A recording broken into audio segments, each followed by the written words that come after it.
Não gosto de nostalgia, nem tenho medo da morte. Se amanhã eu pegar um câncer doloroso, um tratamento chato, eu vou embora. Me suicido. Ao invés de apodrecer embaixo do chão, eu serei transformado em cinzas e espalhado aos ventos. Por isso, ao ser diagnosticado com câncer, procurei um local para ser cremado. Mas aqui não aceitava cartão de crédito, por razões óbvias. Assinei os papéis, paguei adiantado, e ao final da conversa a funcionária me perguntou: Senhor, e o cadáver? Bom, acho que a senhora vai ter que esperar um pouco mais. O cadáver sou eu.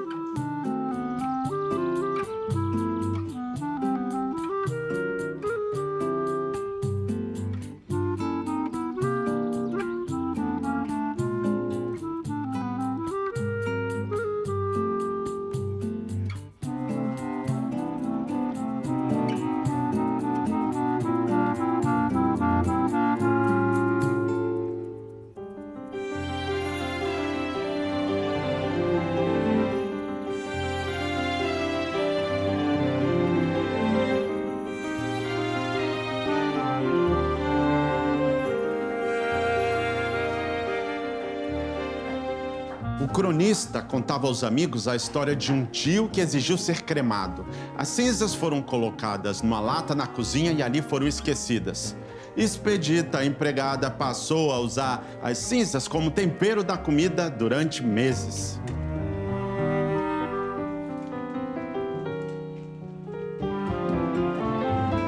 Pois é. Essa foi sempre a minha preocupação. Eu não queria que ninguém me comesse. Ele já estava doente, né? Com câncer na laringe. Eu acho que ele não quis fazer tratamento. Ele fumava muito. E teve problema no pulmão, foi operado e teve que tirar um pedaço do pulmão. E essa coisa, para o intelectual que usa isso o cigarro é um companheiro, né? Rubem preparou-se para a morte. Fez um jantar de despedida para os amigos. Depois de doar boa parte de suas coisas pessoais, o cronista chega andando no hospital em Botafogo, no Rio, e avisa ao amigo que o acompanhava: daqui só sairei morto. E ele então escreveu essa cartinha para o filho, orientando como ele queria que fosse feito o desfecho das cinzas.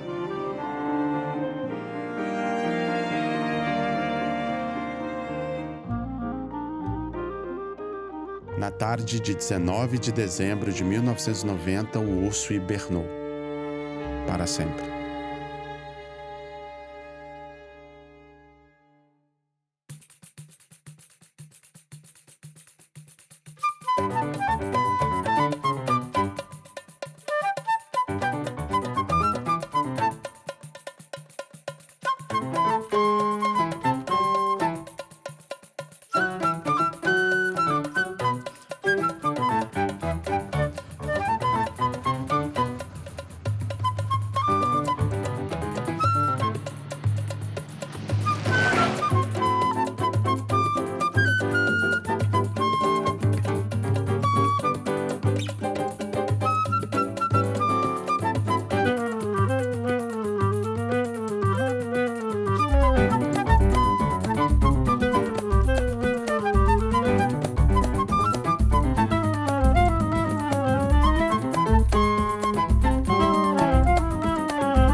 Estou com 76 anos e praticamente broxa.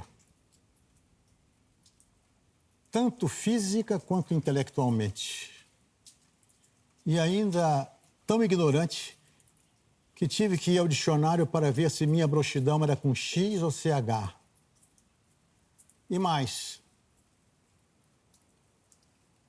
vejo que não é broxidão, é brochura. Como é doloroso escrever. O bom cronista é aquele que enxerga o que todo mundo enxerga, mas diz aquilo de uma maneira que ninguém diz. Isso é que faz o poeta ser genial, o escritor ser genial. Não é? É essa sensibilidade para captar o instante e dizer isso de uma maneira original. Depois de andar por Minas Gerais, onde se formou em Direito, Pernambuco, São Paulo e Rio Grande do Sul como jornalista dos Diários Associados, o Rio de Janeiro foi o porto seguro de Rubem Braga. O Rio de Janeiro era a capital da República, era o centro cultural do Brasil e todos os jovens do Brasil inteiro iam para lá, principalmente aqueles que queriam fazer carreira no jornal, porque para ser escritor, eles tinham que começar em jornal. Uma vez que todos eles começaram assim, né? E ali sim, eles foram um grupo ligado, em sua maioria, à esquerda, e aí a gente pode inserir o Rubem Braga nesse modernismo que estava se criando no Rio de Janeiro na década de 30. Ligado a Manuel Bandeira e a outros grupos, Tasso da Silveira e tal, um modernismo também muito diferente do modernismo paulista, do modernismo antropofágico. Ai de ti, Copacabana, porque eu já fiz o sinal bem claro de que é chegada a véspera de teu dia. E tu não viste, porém minha voz te abalará até as entranhas. Ai de ti, Copacabana, porque foi a ti que chamaram princesa do mar e cingiram tua fronte com uma coroa de mentiras. Deste risadas ébrias e vãs no seio da noite. Já movi o mar de uma parte e de outra parte, e suas ondas tomaram o leme e o arpoador. E tu não viste esse sinal. Está perdida e cega no meio das tuas iniquidades e de tua malícia. Sem o leme, quem te governará? Foste iníqua perante o oceano, e o oceano mandará sobre ti a multidão das suas ondas.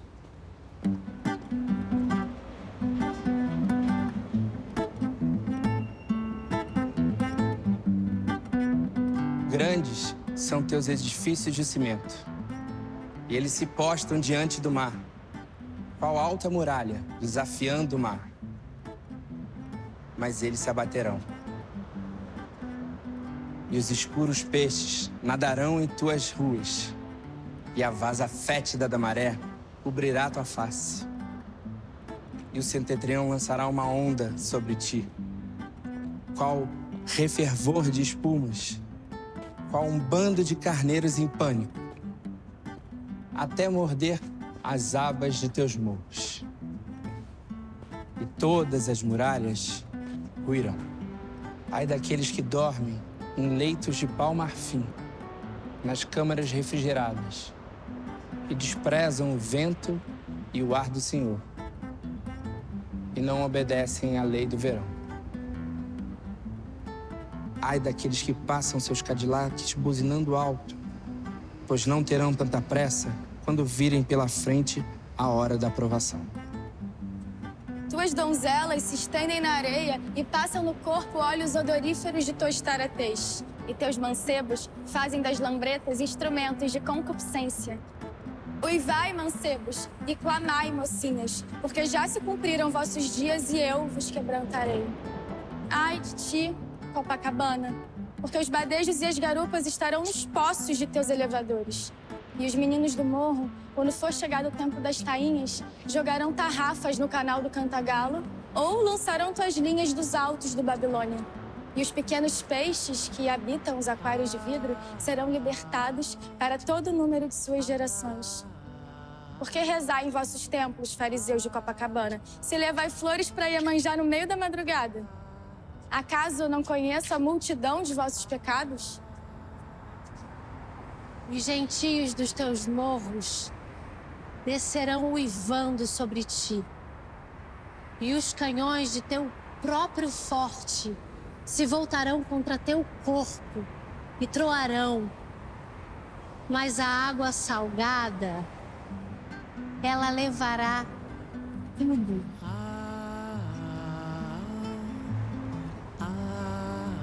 Ai de ti, Copacabana!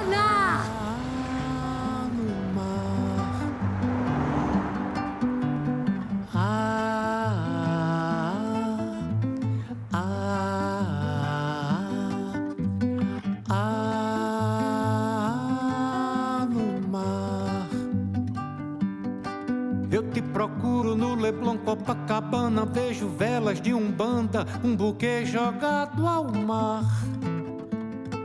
Um marinheiro estrangeiro desumano deixou seu amor chorando, querendo se afogar no mar, oh, oh, no mar, no mar, oh, oh, no mar.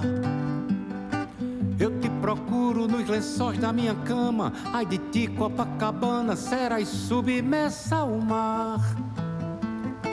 Pelo pecado de esconderes quem me ama, ai de ti, Copacabana, será duro teu penar. No mar, oh, oh, no mar, no mar, oh, oh, no mar. O riacho navega pro rio e o rio deságua no mar. Pororoca faz um desafio no encontro do rio com o mar. Oh, no mar, no mar, oh, oh, no mar. Então mergulho do meu sonho absurdo, entre carros, conchas, búzios, entre os peixinhos do mar. Lembro Caymmi, Rubem Braga imaginário, sigo no itinerário da princesinha do mar. No mar, oh, oh, no mar.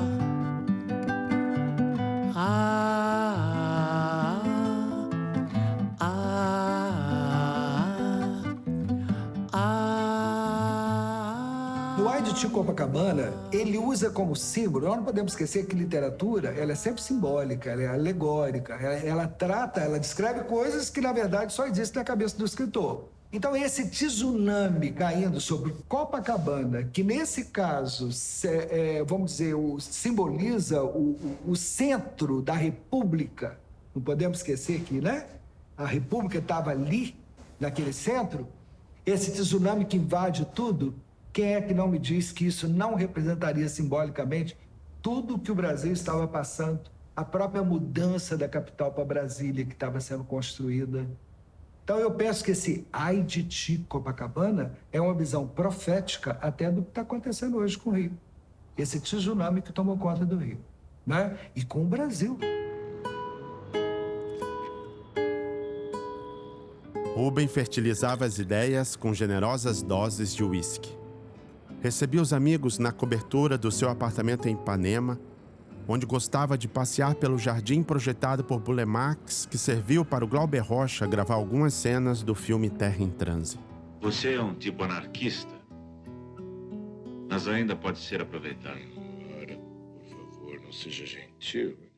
O Rubem era um cara fechado, mas ele, quando estava com o elenco dele, rapaz, você não entendia a conversa. A conversa já estava pronta e tinha muitos dias, muitos anos que já tinha um enredo, né? Então, aquilo, quando eu tomava 3 doses de uísque cada um, aquilo vinha à tona, né? Então, essa maneira que era a alegria dele, receber. Ele gostava muito de receber as pessoas na casa dele, entendeu? E isso eu consegui ver, essa gentileza dele, né? Junto com um amigo e escritor, Fernando Sabino, criou as editoras do Autor e a Sabiá. Enfastiado com o dia a dia de executivo, acabou vendendo as empresas. O cronista preferiu a criação à rotina de um empresário engravatado. Entre os muitos artistas e intelectuais que conviveram com Rubem, 3 foram especiais.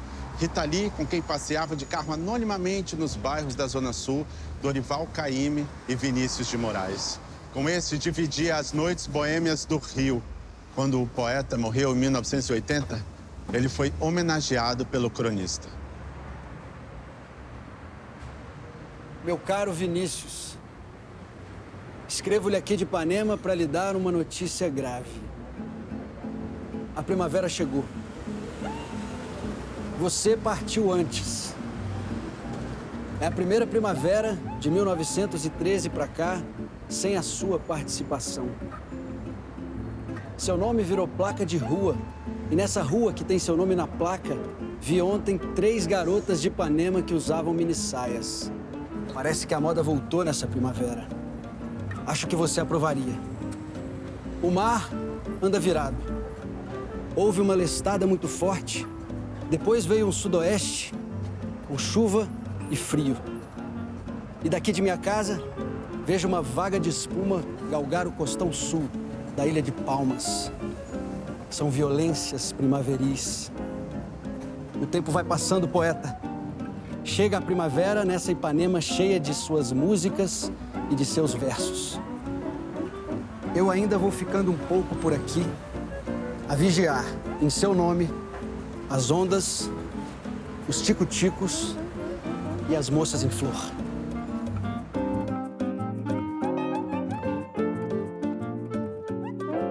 Vinícius era muito íntimo do Rubem. Um dos maiores amigos do Rubem é o Fernando e o Vinícius, né? Paulinho Mendes Campos, Milô, também um grande amigo dele. Ele vê se Milô está em casa. Ele tinha uma luneta muito potente. E da casa dele, dava para ver a casa do Milô. Aí, bota a luneta lá, vamos ver se o Milô está andando de um lado para o outro, com a camisa listrada. Aí eu botava a luneta, pam, tá em casa, assim. Coisa do Rubem, né?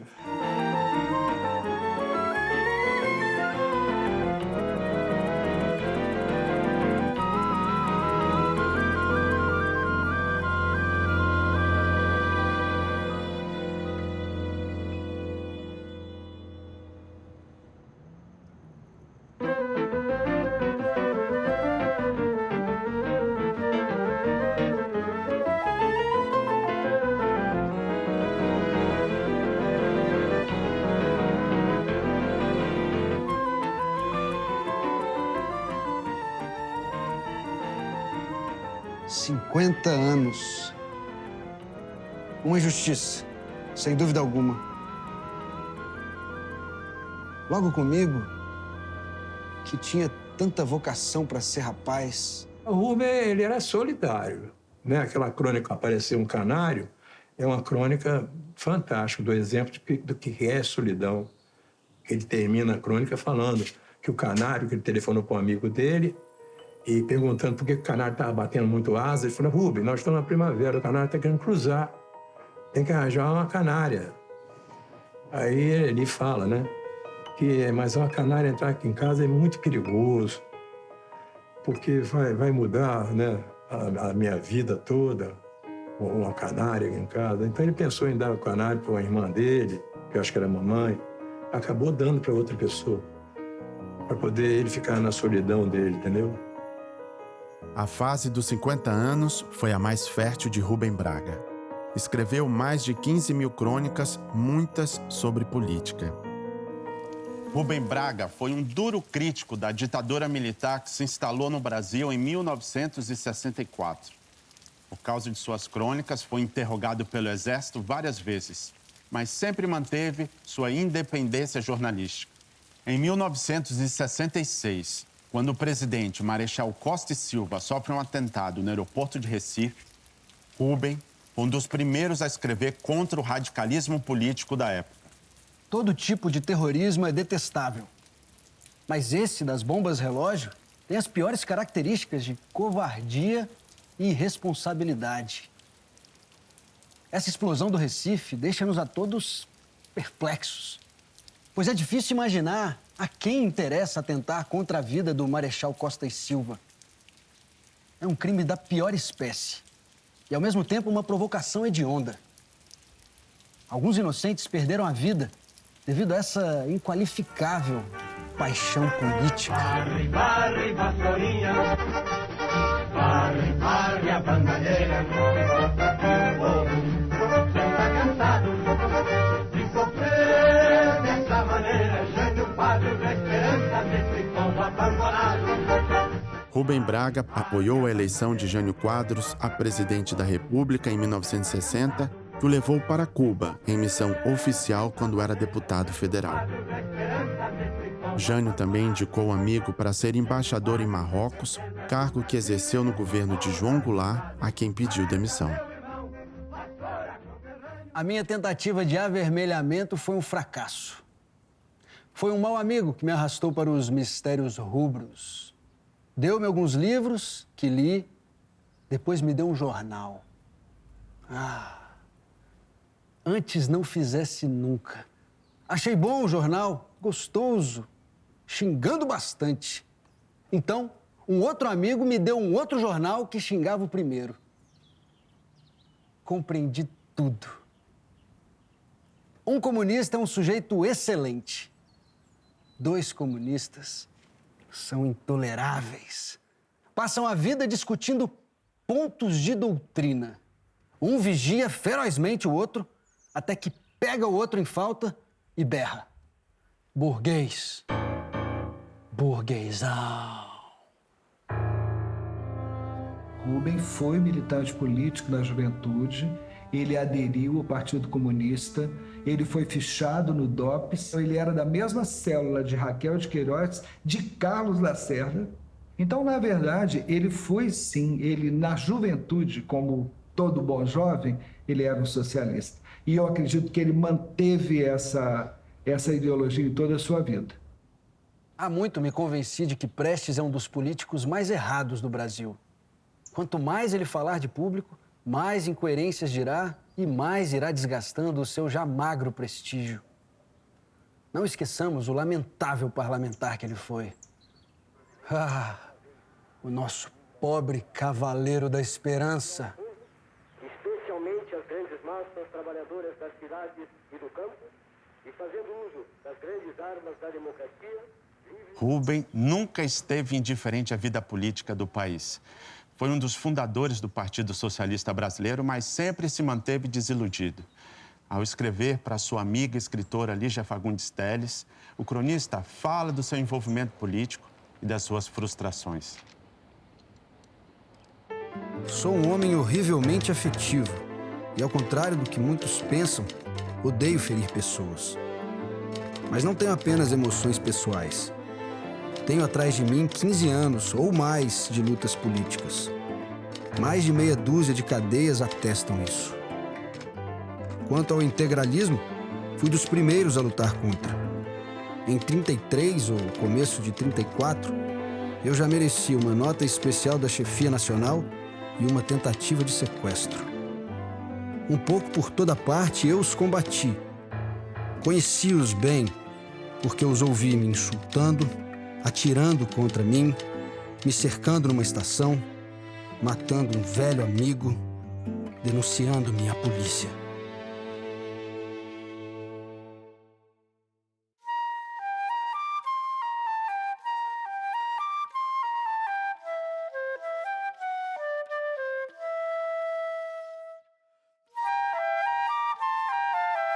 Rubem Braga participou de todos os movimentos políticos e culturais do país. Morou com Graciliano Ramos. Virou confidente do escritor e cúmplice das molecagens dele na pensão da Rua Correia Dutra, no Rio, onde o mestre alagoano escreveu o clássico Vidas Secas em 1952.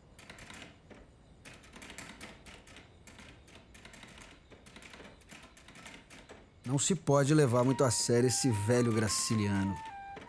Nem devemos lhe fazer muita festinha, porque ele amanhã vai dizer que lhe demos uma comida ruim como a peste.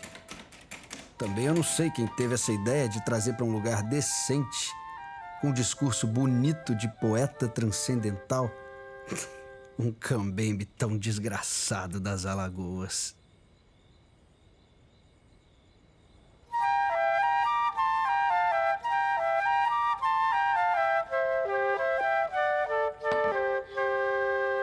Nas noites de verão, a gente podia apagar a luz do banheiro e ficar espiando a janela da vizinha até que ela viesse tirar a roupa, mostrando um belo corpo completamente nu. Como era bonita a nossa vizinha, Brasiliano. Você vivia zombando de mim e de Vanderlino porque nós gostávamos de espiar. Mas uma noite te pegamos lá no escuro, de tocaia. Corremos para outra janela e sabemos que você cuspiu de nojo e disse a palavra Peste. Quando no lugar da bela moça, quem se mostrou nua foi a cafetina, gorda, de carnes brancas e bambas. Graciliano Ramos, hoje que você completa 50 anos de vida literária e ganha um banquete cobrado a R$1.000 por ano, eu achei que eu devia te falar. Essa convivência é uma convivência de jovens que saíram do interior do Brasil e lá viveram e dividiam quartos e repúblicas para sobreviver naquele início de vida. Contemporâneos, mas eram completamente diferentes. Clarice, Guimarães e Rubem Braga, cada qual é grande na sua maneira de escrever, na sua maneira de ser. O Graciliano traz toda essa secura das vidas secas, que ele consegue reproduzir isso na sua linguagem, e o Rubem não. O Rubem não tinha esse sofrimento todo que o Graciliano carregou, né? O Rubem, ele teve uma infância feliz, ele teve uma condição completamente diferente na sua infância do que o Graciliano viu e viveu lá no sertão de Alagoas.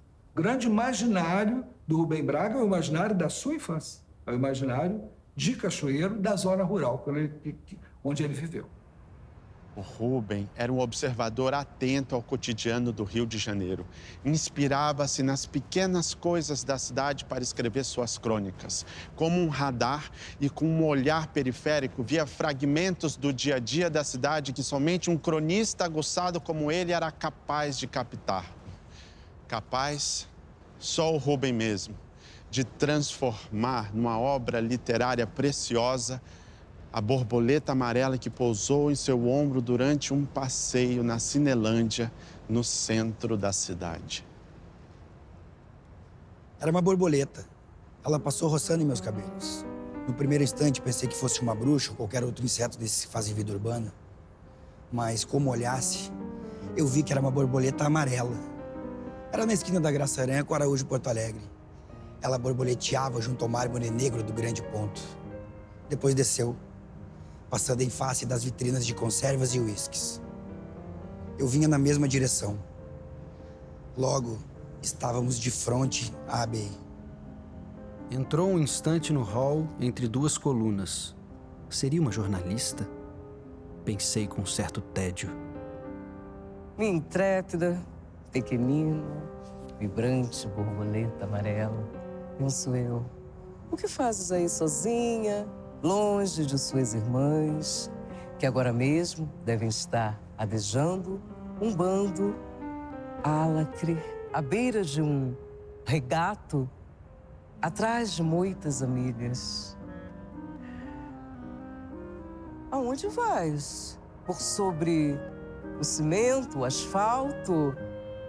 A essa hora que já começa a escurecer, ó tola, ó tonta, ó querida pequena borboleta amarela. Vieste de Goiás, escondida, talvez dentro de um avião.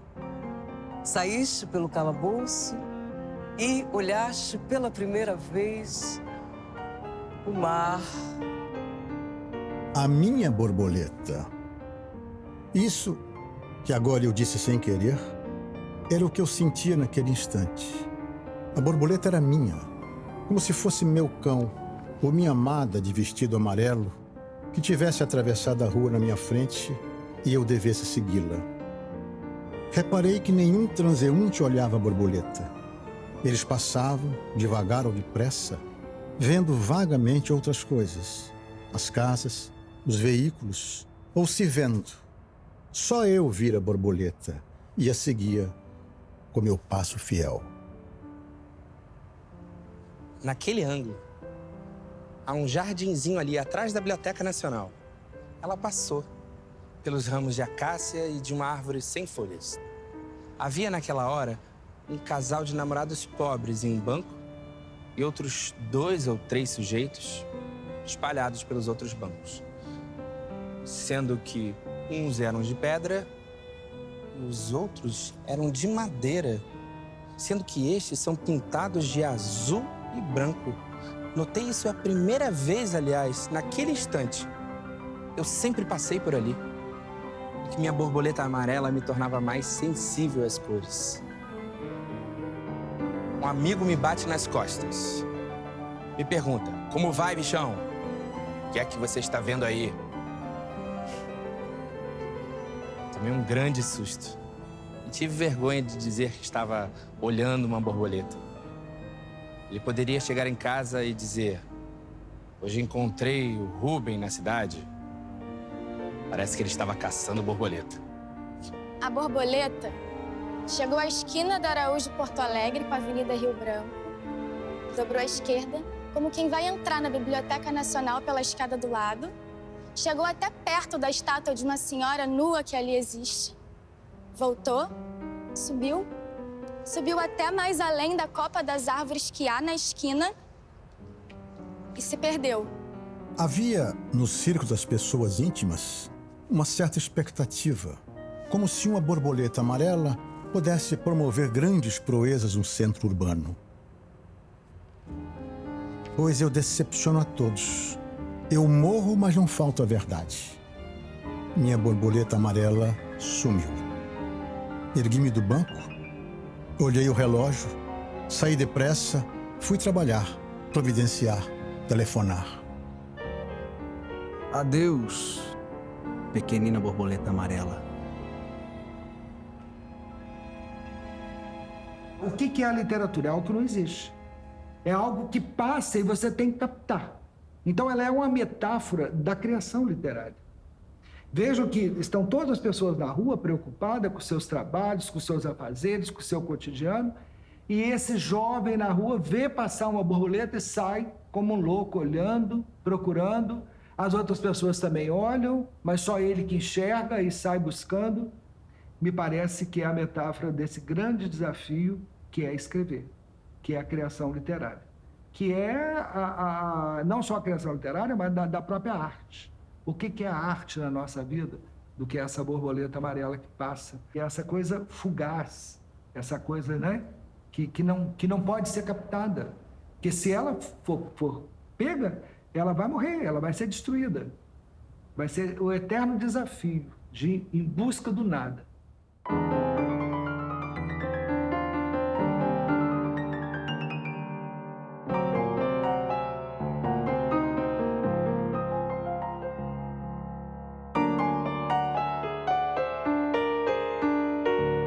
Vivi intensamente.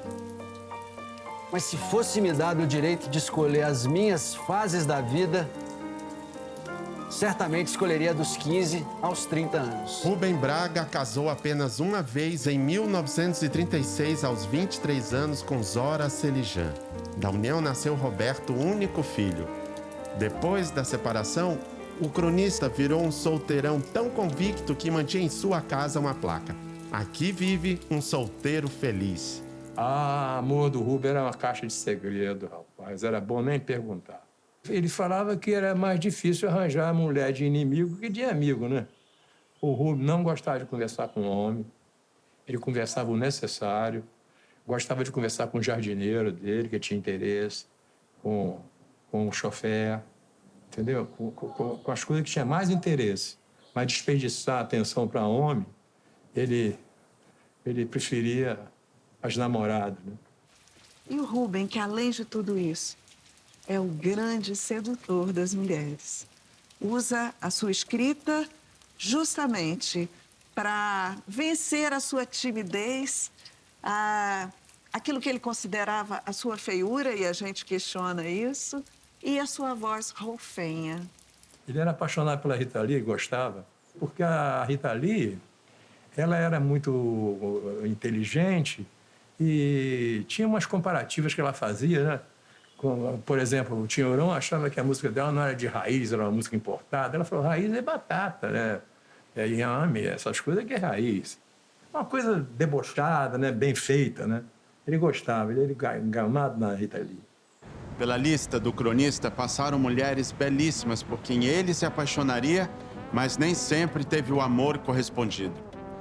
Viu sua amizade com Carlos Drummond de Andrade ruir para sempre, quando o poeta mineiro descobriu o romance dele com a sua filha Julieta, que escapou da sua proteção para cair nas garras do conquistador. Somos, na paixão do amor, absurdos e tristes.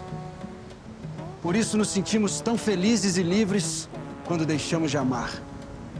Só quem amou muito pode sentir essa doce felicidade gratuita que faz de cada sensação nova um prazer pessoal e virgem, do qual não devemos dar contas a ninguém. Sentimos-nos fortes, sólidos e tranquilos. Até que começamos a desconfiar de que estamos sozinhos e ao abandono, trancados do lado de fora da vida.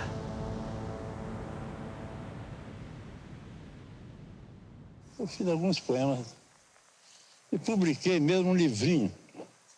Mas eu publiquei há 2 anos atrás, numa editora do Recife, chama Edições Pirata. Um negócio sem direitos autorais, sei lá, um livrinho pequeno. E arranjei um título muito original para o meu livro. Assim, livro de versos. É de versos mesmo. Poema em Ipanema, numa quarta-feira sem esperança. Waitimau, Indiangadas. Podias ir à proa de barcos antigos, cortando ventos salgados, com espumas fervendo em teus seios de virgem, figure retroate, amplo de Batman, galga, esgalga, lili. És menina nos bicos dos seios e na PV do sexo, estranhamente pequenos os três, como botões de revelada flor. És menina na voz tímida, sacadê, nervosa e doce. És mulher na arquitetura de teus braços, longos como asas de ave do mar, na ousada arcadura de teus ombros, na firmeza de tuas coxas e na longura nobre de tuas pernas.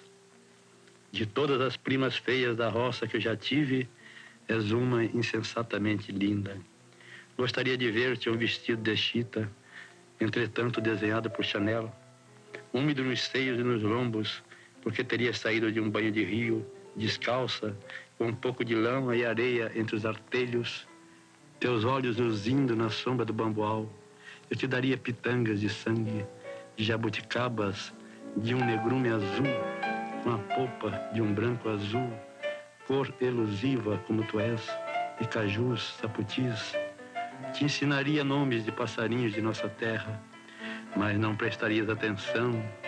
Eu te amaria de um amor tão complicado, apaixonado, brasileiro e chato, que sumirias de mim em uma esquina de Saint-Germain, deixando-me apenas de lembrança a úlcera de teu estômago, doendo e ardendo para sempre em meu desatinado coração, Lili.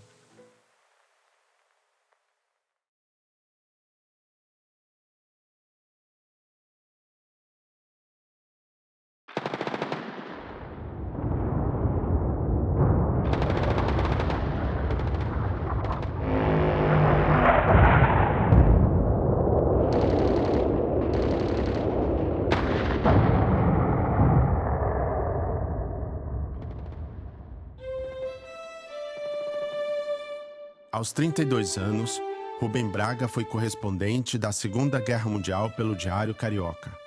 Embarcou para a Itália no navio americano General Mann com outros 5.000 brasileiros fardados em setembro de 1944. Eu não pretendia fazer uma história que interessasse aos técnicos militares, mas uma narrativa popular, honesta e simples da vida e dos feitos dos nossos homens na Itália. Hoje eu vejo, por exemplo, que as crônicas de guerra, elas podem ser lidas como um romance.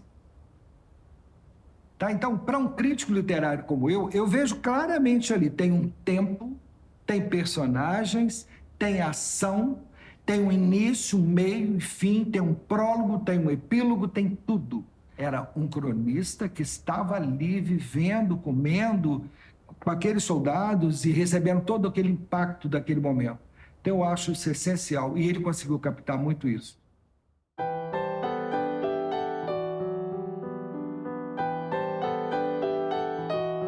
Silvana Martinelli, 10 anos de idade. A menina estava quase inteiramente nua, porque 5 ou 6 estilhaços de uma granada alemã a haviam atingido em várias partes do corpo.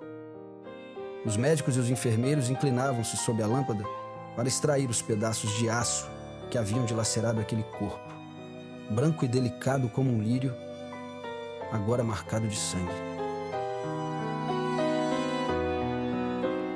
Ela me olhou quietamente. A dor contraía-lhe num pequeno tremor as pálpebras, como se a luz lhe ferisse um pouco os olhos. Ajeitei-lhe a manta sobre a cabeça, protegendo-a da luz, e ela voltou a me olhar daquele jeito, quieto e firme, de menina correta. Quando ainda estava no fronte de batalha, Rubem recebeu uma carta do seu querido amigo Vinícius de Moraes. O bravo capitão Braga, seguramente o maior cronista do Brasil.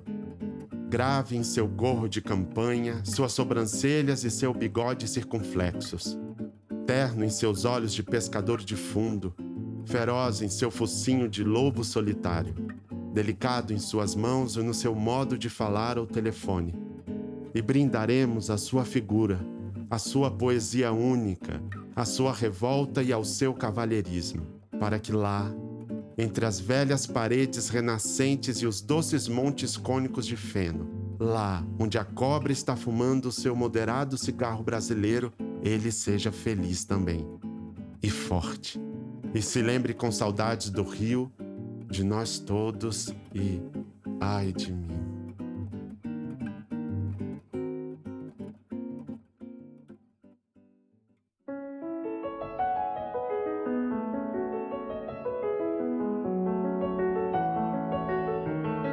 Depois da guerra, Rubem Braga, ainda jovem, viaja para Paris como correspondente do Globo e depois do Correio da Manhã para escrever a coluna diária Recado de Paris. Nos cafés da cidade, relaciona-se com artistas e intelectuais da época. Conhece Jacques Prévert, Chagall e Pablo Picasso. Picasso é um pouco mais baixo do que eu esperava. Retaco, musculoso e belo, com sua grande cabeça bronzeada. Sei que nesse verão vai fazer 69 anos. Conheço bem e tenho prazer em ver pessoalmente essa bela cabeça de homem, a qual todas as marcas da passagem do tempo só fizeram ajuntar energia e firmeza. E na Paris, ainda machucada da guerra, o cronista conviveria com os brasileiros Jorge Amado, Zélia Gattai e a atriz Tônia Carreiro, a bela por quem se apaixonaria perdidamente. A Tônia é que foi o grande amor da vida dele, que chamava ela de Marinha, né? Ele era mais velho que ela. E ele já era um cara famoso. Mas ela, de repente, já foi um esplendor, né? Ela foi das mulheres mais bonitas do cinema brasileiro, talentosa, né? Muito, muito querida. No livro eu conto uma coisa íntima que aconteceu comigo no Hotel Fenac, que eu trabalhava lá, tocava lá, né? Ela quis me conhecer. Quando chegou o grupo, estava lá, falou, você que é sobrinho do Rubem. Quer dizer, ela, sou eu mesmo. Ele está na casa da minha mãe. Está aí? Tá. Está na casa da minha mãe, está muito gripado, está todo derrubado. Aí eu liguei, ô Rubem, olha, tem uma pessoa que quer falar com você aqui. Aí eu entreguei o telefone para a Tônia Carreiro, que estava aqui com o Paulo Tran, fazendo uma peça. Rapaz, meia hora depois ele estava lá no hotel, todo cheiroso. Meia hora depois, todo cheiroso, bom, passou gripe, passou tudo.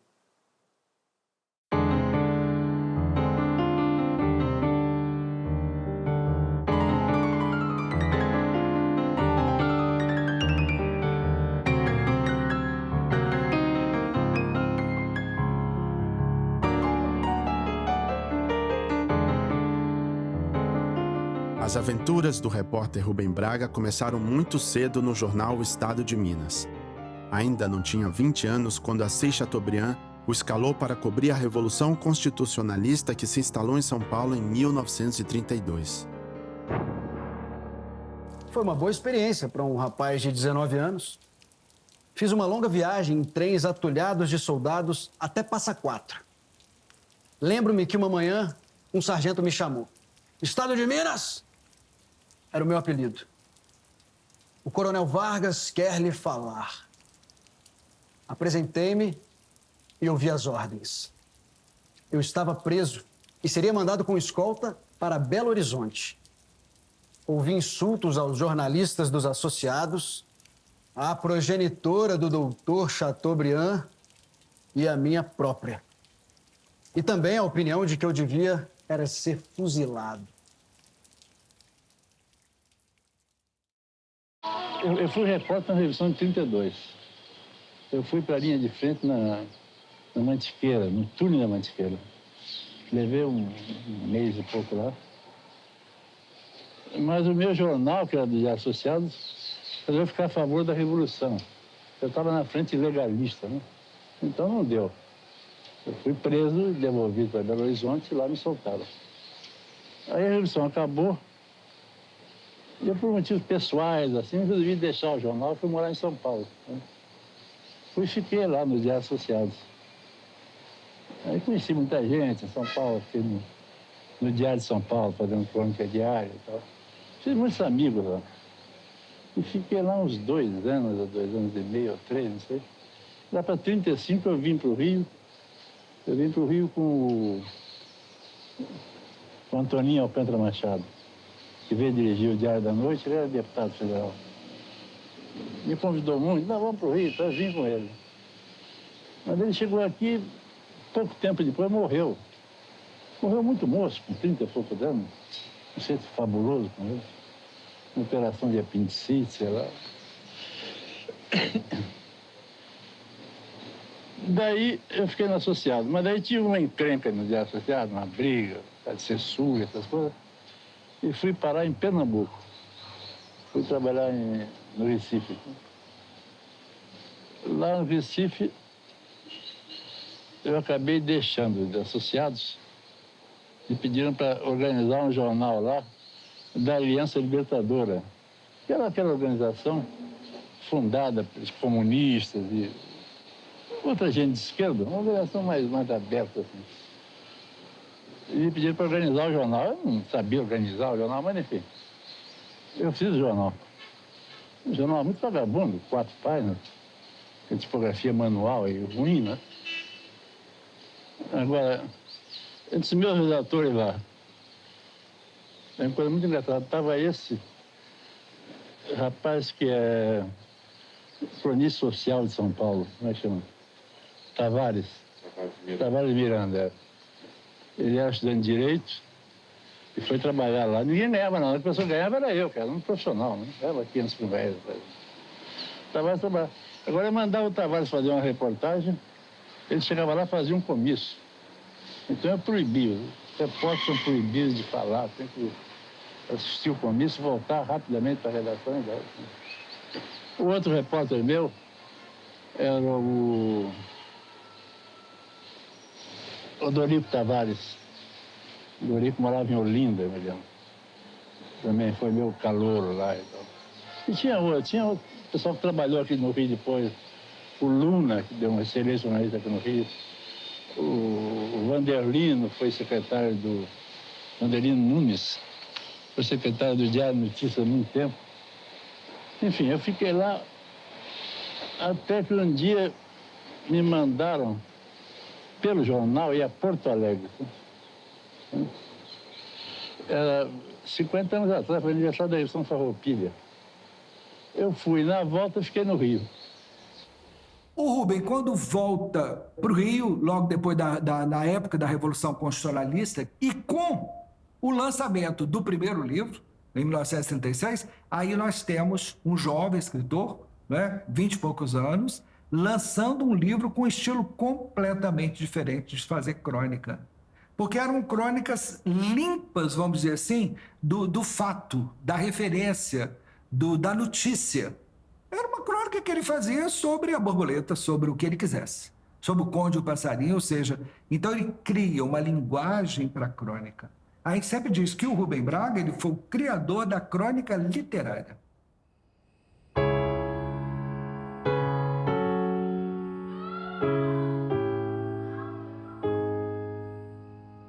A adolescência de Rubem Braga foi marcada por uma perda irreparável. Aos 16 anos, Carmozina, irmã, a quem chamava de Zina, morreu de parto no Rio de Janeiro.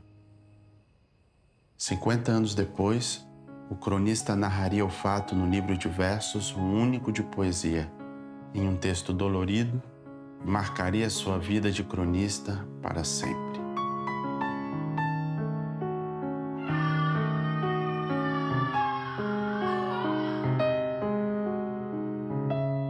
A noite inteira, Zina gritara desesperada de dor. O menino não nasce. Durmo. Tenho 16 anos. E que forte coração. Meus olhos secos. Meu coração duro. Durmo entre gritos de agonia. Sei que Zina vai morrer. Os médicos a levam para o Rio de Janeiro. Eu penso. No Rio de Janeiro ela vai morrer.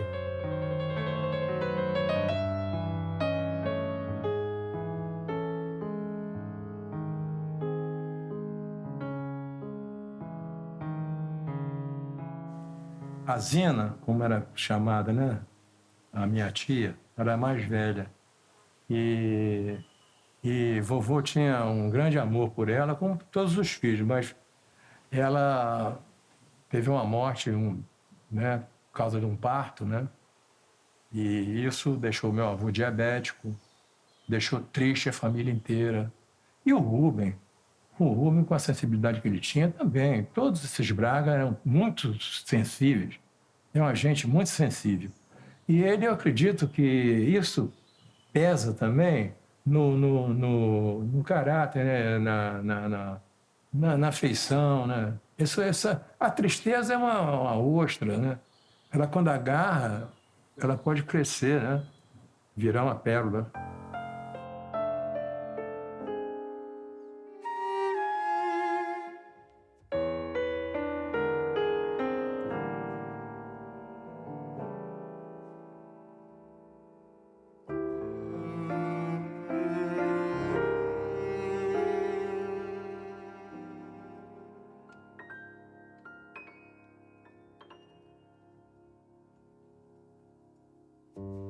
Eu queria escrever, mas depois desisti. Preferi te falar assim a sós. Terminar nosso amor para nós é melhor. Para mim é melhor. Convém a nós, convém a nós. Nunca mais vou querer o teu beijo. Nunca mais. Nunca mais vou querer o teu amor. Nunca mais. Uma vez me pediste sorrindo, eu voltei. Outra vez me pediste chorando, eu voltei.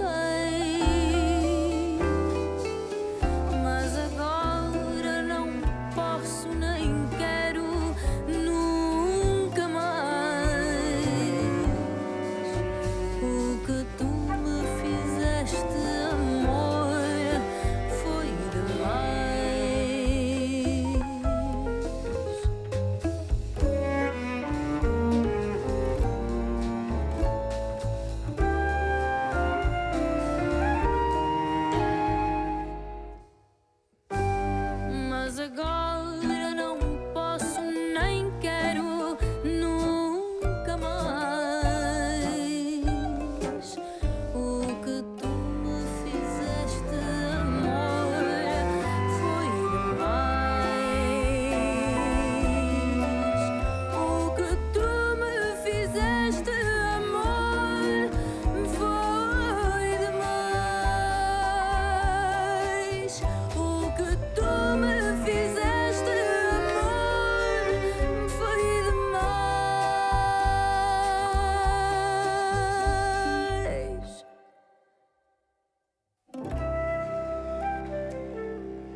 Os Braga saíram de Portugal em 1870.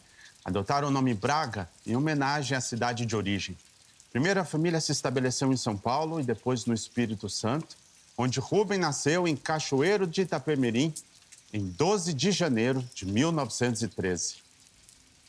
Cachoeiro de Itapemirim, sul do estado do Espírito Santo, cidade que tem como protetor São Pedro. E nós, cachoeirenses, aprendemos desde criança a razão dos nossos trovões tão barulhentos e nossas chuvas abundantes é que São Pedro lava o assoalho do céu. O Rubem nos conta isso na sua crônica Trovões de Antigamente. O Rubem nasce filho do primeiro prefeito de Cachoeiro de Itapemirim, Coronel Francisco Braga, de uma família de 7 filhos, em que ele é o menino mais novo, depois vem as 2 meninas, e ele aprende nessa família o amor, a solidariedade, a lealdade. O Rubem sai de Cachoeiro, ganha o Rio, Belo Horizonte, acaba se tornando o maior cronista da língua portuguesa no Brasil no século XX, sem nunca esquecer a sua casa, sem nunca esquecer a sua raiz. O Rubem era um grande sedutor e, dentro desses amores, natureza, rio, o mar, eu sou seu filho, quando ele se organiza para morrer, né? Ele programa para não dar trabalho a ninguém, ele escolhe ser cremado e decide exatamente o lugar em que as suas cinzas serão lançadas, à volta do caixão, no Rio Itapemirim, na sua cidade de Cachoeiro. É uma cerimônia pequena, só os parentes, as cinzas são lançadas e o rio se encarrega de acolhê-las e conduzi-las até o mar. Eu sou seu filho, mar. E certamente, lá no encontro das águas do Rio Itapemirim com o mar, as belas sereias o aguardavam e o acolheram.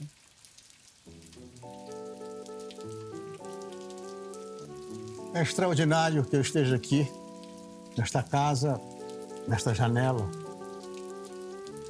E, ao mesmo tempo, completamente natural.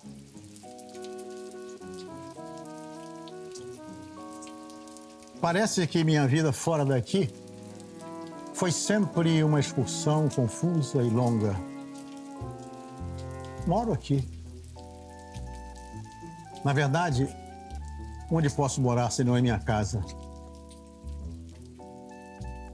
No momento de deixar essa janela, eu vejo um velho com seu andar lento. É o Chico Sapo, o ferreiro, pai de Manuel Sapo e também de Pio Sapo. Lá vai ele, no seu lento andar de sempre, mais velho e útil que o pé de fruta-pão, da idade talvez das águas do rio, e tão antigo e laborioso e tão cachoeiro de Itapemirim como as águas do rio. Passa agora como passava na minha remota infância. Rubem amava tudo que vinha da terra, mas tinha predileção pelos passarinhos. Adorava o tuim, um periquito que apreciava desde pequeno em Cachoeiro de Itapemirim. João de Barro é um bicho bobo que ninguém pega, embora goste de ficar perto da gente. Mas de dentro daquela casa de João de Barro, vinha um chorinho fazendo tuim, tuim, tuim. A casa estava num galho alto, mas um menino subiu com uma vara de bambu e conseguiu tirar a casa sem quebrar. Dentro havia 3 filhotes, não de João de Barro, mas de tuim. Um mais feio que o outro, ainda sem penas, os 3 chorando. O menino levou-os para casa. Um morreu, outro morreu, ficou um. Aquele tuim macho foi criado sozinho e, como se diz na roça, criado no dedo. Passava o dia solto, esvoaçando em volta da fazenda, comendo sementinhas de imbaúba. Era o menino chegar na varanda e gritar: tuim, tuim, tuim. De repente surgia a ave, vinha certinho pousar no dedo do garoto. Mas o pai disse: menino, você está criando muito amor a esse bicho. Tuim é acostumado a viver em bando. No dia em que passar pela fazenda um bando de tuim, Adeus. Ou você prende o Twin, ou ele vai-se embora com os outros. Foi de manhã. Ele estava catando minhoca para pescar quando viu o bando chegar. Todos desceram ali mesmo, em mangueiras, mamonas e no bambuzal. E o seu? Já tinha sumido. O menino gritava com o dedinho esticado para o Twin voltar. Nada.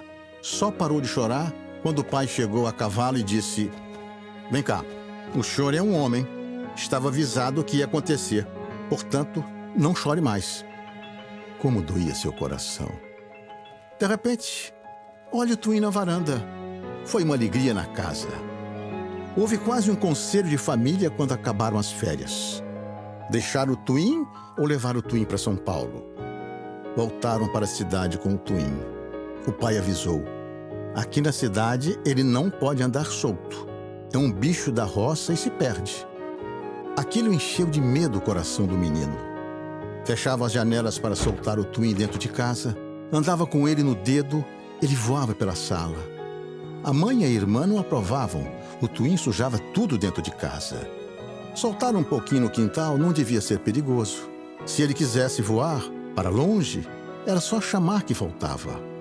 Mas uma vez não voltou. De casa em casa, o menino foi indagando pelo Twin. O que é Twin? Perguntavam pessoas ignorantes. Twin? Que raiva! Pedia licença para olhar no quintal de cada casa. Perdeu a hora de almoçar e de ir para a escola. Teve uma ideia. Foi ao armazém do seu Perrota. Tem gaiola para vender? Disseram que tinha. Venderam alguma hoje? Tinham vendido uma para uma casa ali perto. Foi lá, chorando, disse ao dono da casa: se não prenderam o meu Twin, então por que o senhor comprou uma gaiola hoje? O homem acabou confessando que tinha aparecido um periquitinho verde, sim, de rabo curto. Não sabia que chamava Twin. Ofereceu comprar. O filho dele gostava tanto. Ia ficar desapontado quando voltasse da escola e não achasse mais o bichinho. Não, senhor. O Twin é meu. Foi criado por mim. Voltou para casa com o Twin no dedo. Pegou uma tesoura. Era triste. Era uma judiação. Mas era preciso. Cortou as asinhas.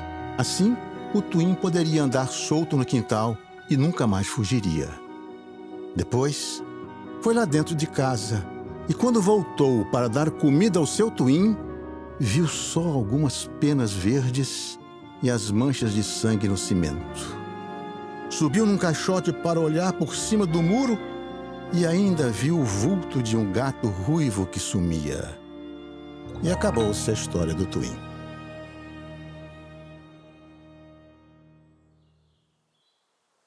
O Rubem tinha um amor muito grande por passarinho, por planta, peixe. Ele era um dos primeiros ecologistas, junto com o Augusto Rusch, que era grande amigo dele. Ele era ligado demais à natureza, né? Era um defensor, né? Ele passou a ser um redator das coisas que o Rusch, poxa, muito bem defendia, né? Mas ele era um cientista, não era um escritor. E o Rubem era um escritor, era um cronista. O Rubem Braga e o Augusto Rusch, eles tinham um perfil de caráter muito parecido. Eles eram pessoas casmurras, não eram pessoas de fácil convivência, mas que tinham um profundo amor pela natureza, pelas pessoas e pela vida do modo geral.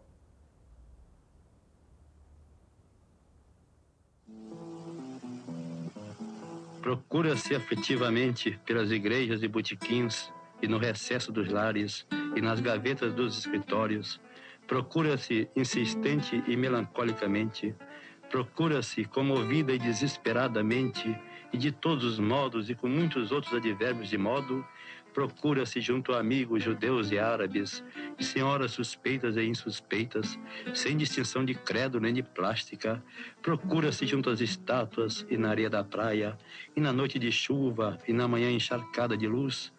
Procura-se com as mãos, os olhos e o coração um pobre caderninho azul que tem escrita na capa a palavra endereços e dentro está todo sujo, rabiscado e velho.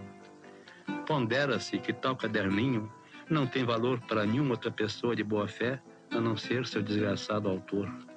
Tem este autor publicado vários livros, e enchido, ou bem ou mal, centenas de quilômetros de colunas de jornal e revista.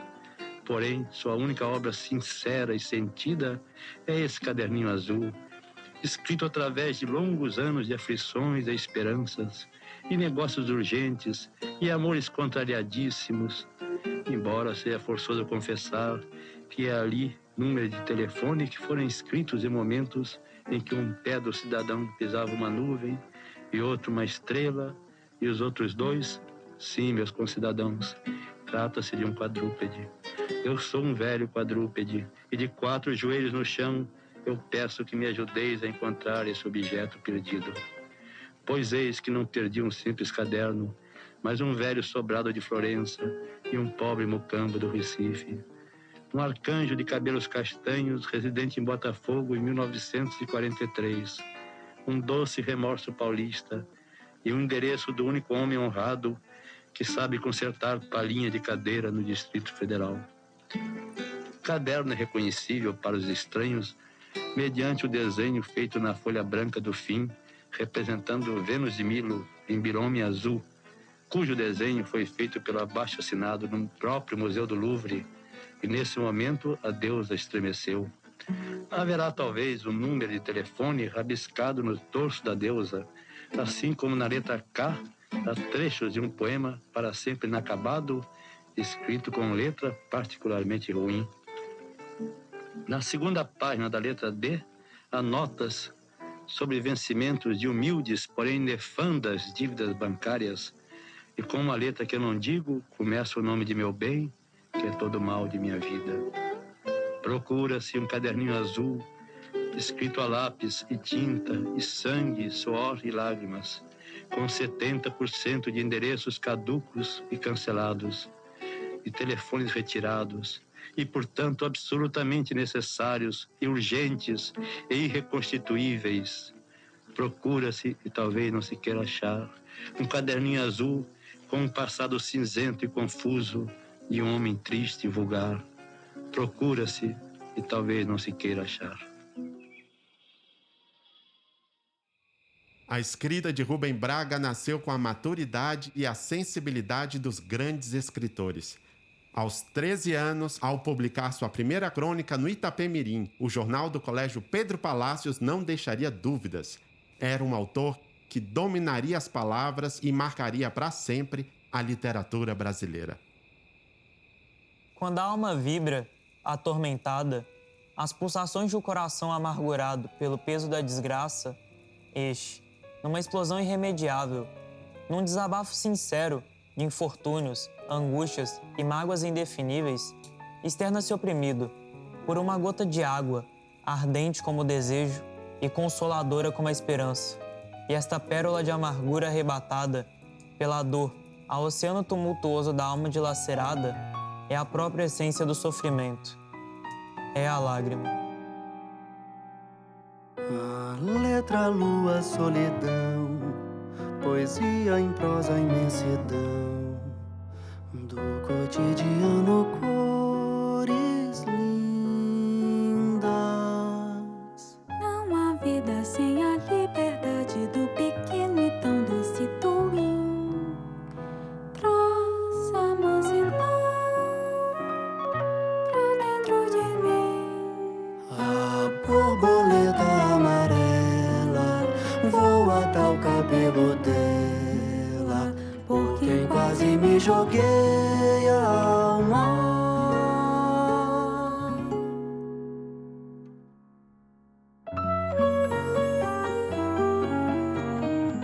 Logo após a cremação do meu corpo, providencie que as cinzas sejam lançadas no rio Itapemirim de maneira discreta, sem cortejo e sem quaisquer cerimônias, com pouquíssimas pessoas da família. De preferência no local onde só a sua tia Gracinha, minha irmã Ana Graça, tenha conhecimento. Nem o dia deve ser divulgado. Tudo isto para evitar ferir suscetibilidade de pessoas religiosas, amigos e parentes. Agradeça a quem pretenda qualquer disposição em contrário, por mais honrosa que seja. Nesse tórrido momento que lembrei por fim, que trago o cachoeiro em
letra, lua, solidão, poesia em prosa, imensidão do cotidiano, cores lindas.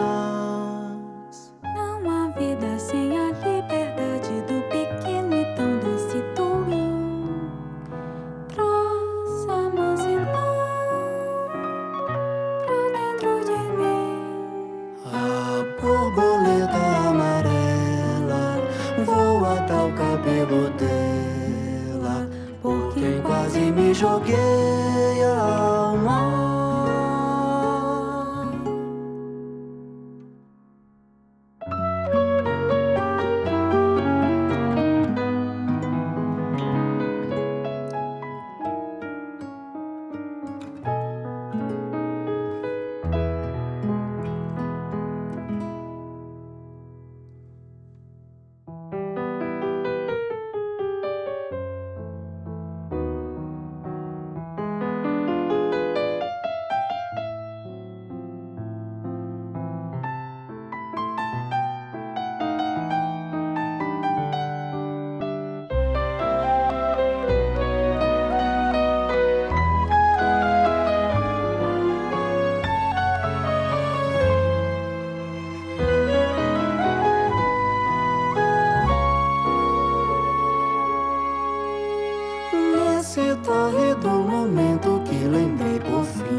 cachoeiro.